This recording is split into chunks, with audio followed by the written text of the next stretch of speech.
So these labels here, at least on this side, yeah, they do correspond. And up to the 5 volt, so these first two do correspond, yeah. and this side matches. But Okay. back here, these labels do not match at all what's Okay. on the actual Arduino, and that's because this is a Pro Mini, and this was designed for a Nano. Okay.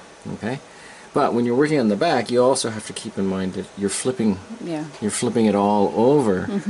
So sometimes what I do is I'll lay out the board and I'll just label it so that I don't get myself confused. Yeah, bring it closer. There you go.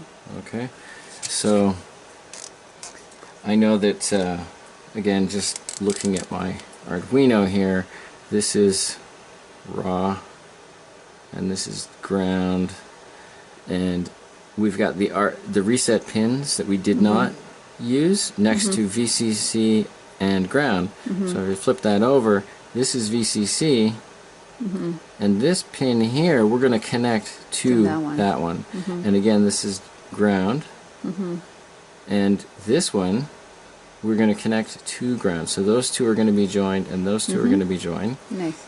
And because this is the raw battery voltage lines here, we're going to put a voltage divider between these two and take the center point out of the voltage divider and run it up to one of our analog lines. And I like to use A6, and flipping our board over, A6 is up here. So I mark that this is the one that I want to connect the voltage divider to. I already know it's going to be one of these two lines across these two, and I'll bring the output up to here.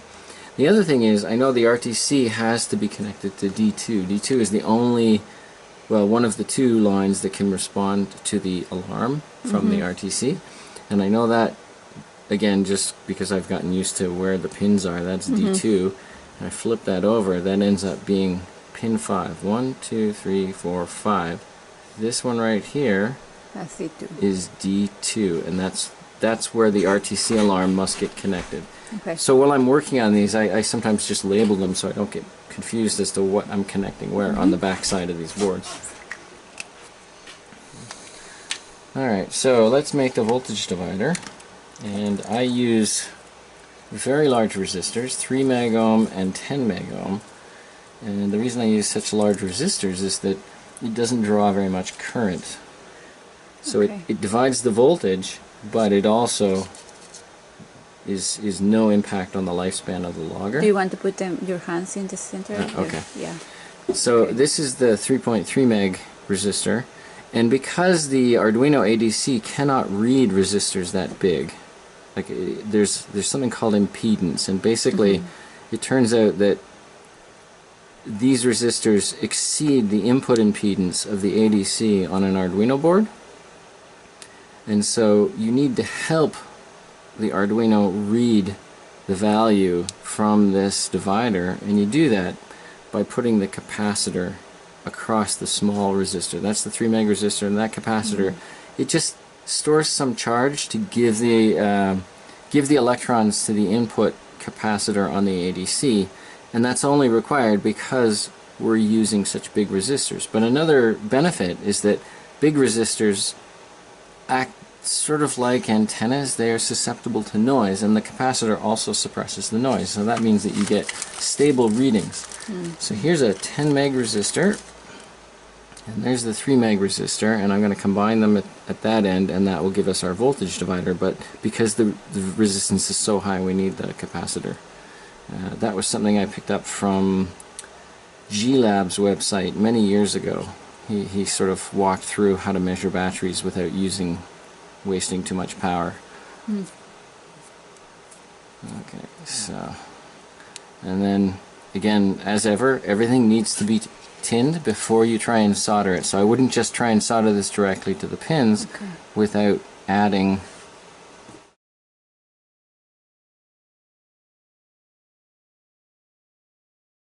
So, like, do the resistors and the capacitors need to be aligned, or can you just let them be, like, for example, the last resistors that you put, like, farther, like, closer to you, or like, do they have to be the three of them kind of No. group together? Or No, that as long doesn't as they're matter? connected Okay. electrically, it doesn't matter where they're positioned. Okay. I just tend to do it that way, but yeah, you could have one resistor up here and one down here. As Okay. long as the electrical connection's correct, Okay. the position doesn't matter, and resistors and ceramic capacitors are independent of the direction. So some electronic components, it matters that they get connected in the right direction, whereas resistors and these little capacitors, not all capacitors, some are very sensitive to the direction of the voltage, Okay.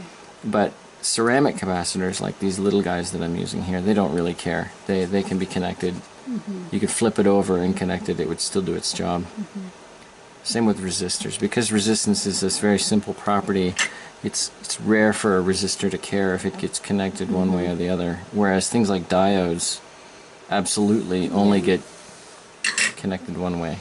Okay, so there's the ends are tinned. And I'm going to put a little bit of heat shrink on before I attach it. Okay. I just have to cut some here.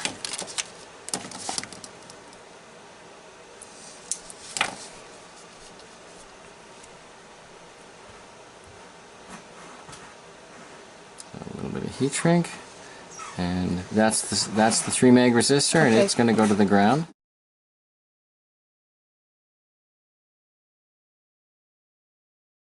Okay. So I like to use these fine pliers. Just see how that's just sort of wound around the pin. Okay. Make a little. Makes a little Oh. loop, and if I'm careful with my solder, I should be able to just put it right onto that pin without really connecting to anything else, not causing any trouble somewhere else. And again, if you happen to like put too much solder, you can just still unsolder it, but that's just. Yep. You can take it off again. Oh, so that was interesting. What we got there was called a cold solder joint. So the solder melted on top, but it did not melt on the bottom, and so we didn't get it didn't connect. It just popped off. So that's actually one of the tricky things that catches beginners, is to have a cold solder. I thought I had melted it all the way through, and I did not. It only melted the top.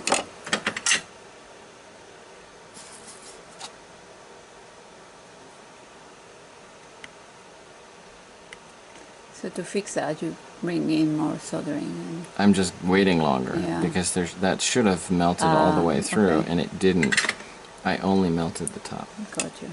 So now it's nice and firm.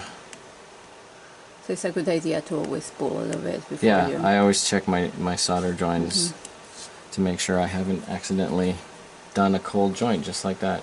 And I don't do those very often, so it's kind of nice that you caught that, because it's a common problem for beginners. Like me. Well, like me too, not too long ago, making a cold solder joint. Alright, so Okay. we need a little bit more. We're going to put some heat shrink tube on this side.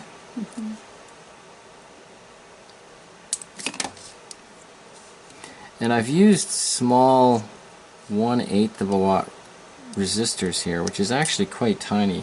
Normally you'd use sort of larger resistors.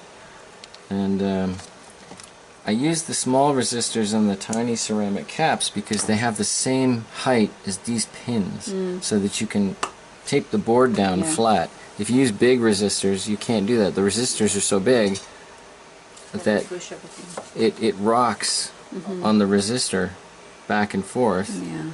You know, it forms a pivot joint, which is kind of annoying.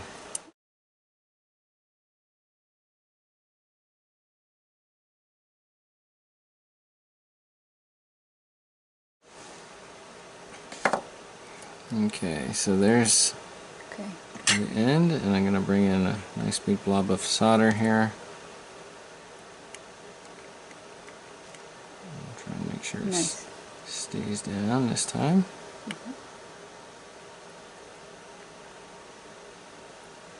Okay. Alright. And then the next one goes up to the top. So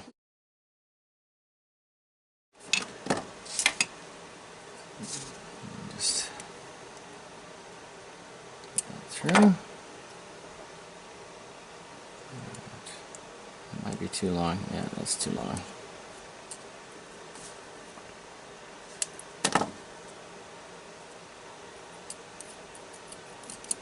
Nice. And again, these really pointy pliers are so handy, the needle nose pliers, because I can just wind the wire around it. Just a little bit of practice, but it's not that hard.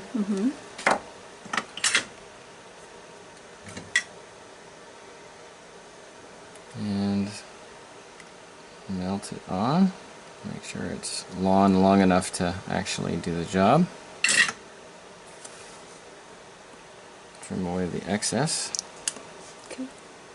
Okay. And then the last step would be just to give that little heat with the heat shrink gun, just to melt the heat shrink into place.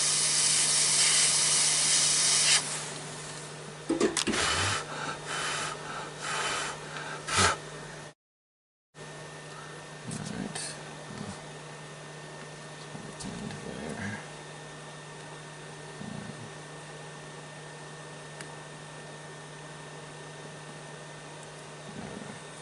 There. Okay, so the last thing is to join these connectors here, and you can use any piece of wire that you have handy. Maybe it's... Okay, so I use resistor pins, just because it's a convenient source of wire of the right size. Yeah. Okay, a little bit of solder on the wire. Make a loop on one end. Okay.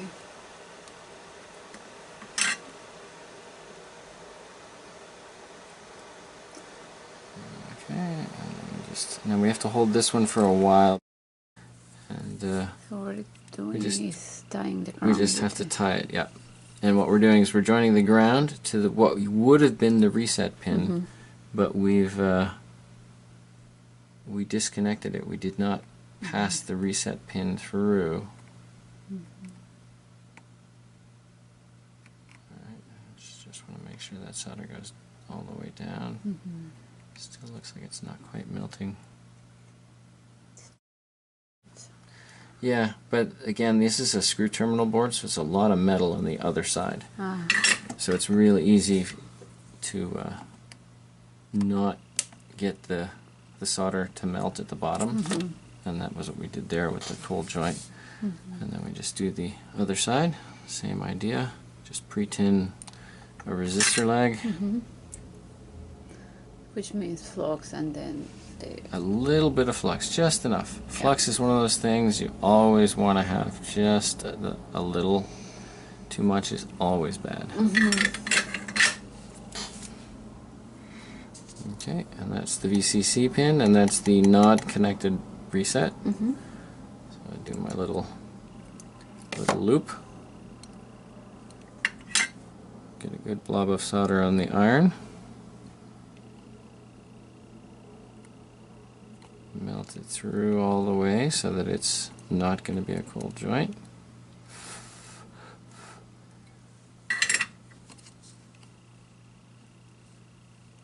And there's the other wire we want to connect to. Get some more solder.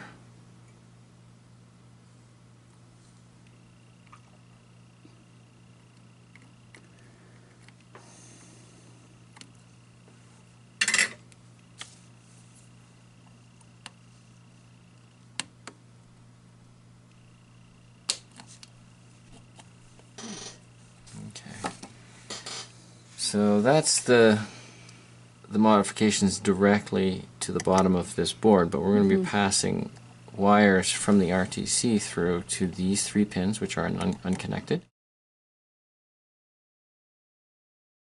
Okay, so we're going to pass some wires through this hole to these pins 1, 2, 3. These have nothing connected to them right now, and this pin up here is already connected to ground. On the other side, because we had those little extension pins. If we look at our logger here, right, the board that we prepared has 3 extension pins on this side, and one of them is the ground, so that's already going to be a ground connection. up here. There. Okay, so we're going to have the I2C bus brought down to these three, and then the alarm line will go down and connect here to D2. Okay. And that's it for the initial modification. Once those wire connections are made, we'll coat all of these surfaces with conformal coating.